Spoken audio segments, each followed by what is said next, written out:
Chapitre 25.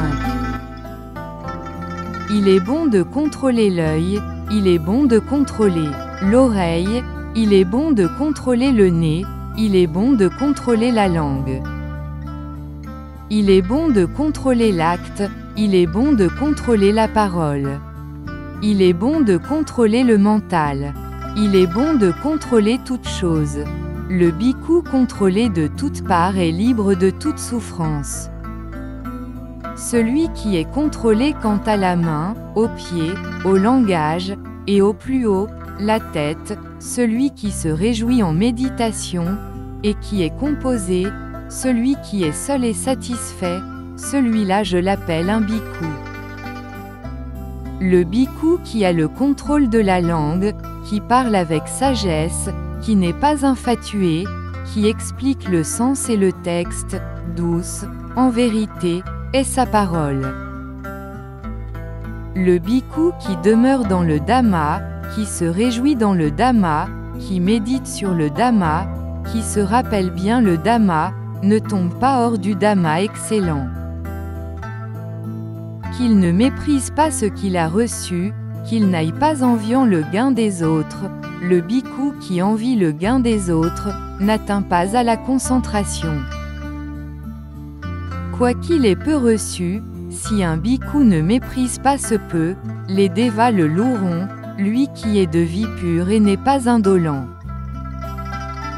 Celui qui n'a aucune conception de « moi et mien », que ce soit envers le corps ou la psyché, celui qui ne se chagrine pas pour ce qu'il n'a pas, celui-là en vérité, est appelé un bhikkhu.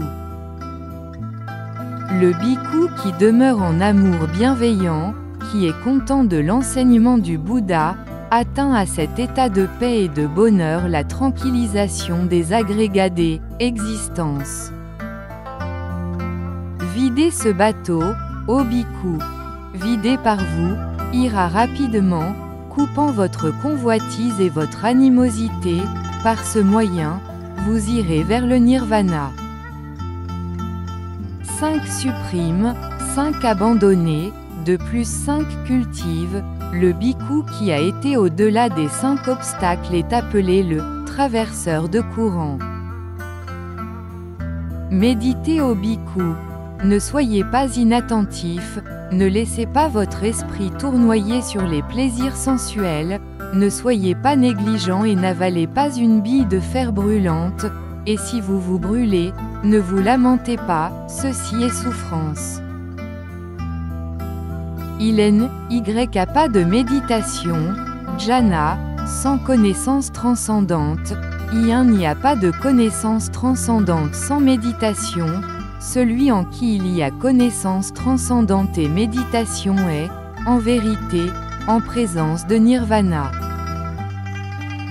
Le bhikkhu qui s'est retiré dans une demeure solitaire, qui a calmé son esprit et perçoit clairement le Dhamma expérimente une joie suprahumaine. Celui, qui est continuellement et pleinement vigilant, sati, de elle, origine et de la disparition des agrégats expérimente joie et ravissement, réalisant le sans mort.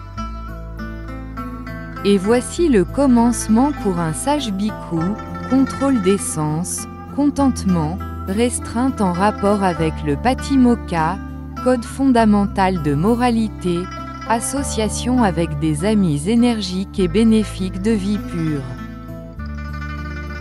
Qu'il soit cordial en ses manières et raffiné en conduite, par cela, plein de joie, il mettra fin à la souffrance. Comme la liane du jasmin laisse tomber ses fleurs fanées, ainsi, ô bhikkhaus, devez-vous rejeter totalement la convoitise et l'agressivité. Le bhikkhu qui est calme en son corps, calme en sa parole, tranquille, qui est bien composé, qui vomit toute chose mondaine, est vraiment appelé impaisible. Par le moi, censurez le moi, par moi, examinez le moi, gardez par le moi et attentif, ô bhikkhaus, vous vivrez heureux. Le moi, en vérité, est le protecteur du moi, le moi, en vérité, est le refuge du moi, contrôlé, par conséquent votre propre moi comme un marchand contrôle un noble coursier. Plein de joie, plein de confiance dans l'enseignement du Bouddha, le bhikkhu atteindra l'état de paix, et tranquillisait des choses conditionnées. Le bhikkhu qui, pendant qu'il est encore jeune, se dévoue à elle, enseignement du Bouddha illumine ce monde comme la lune sortant des nuages.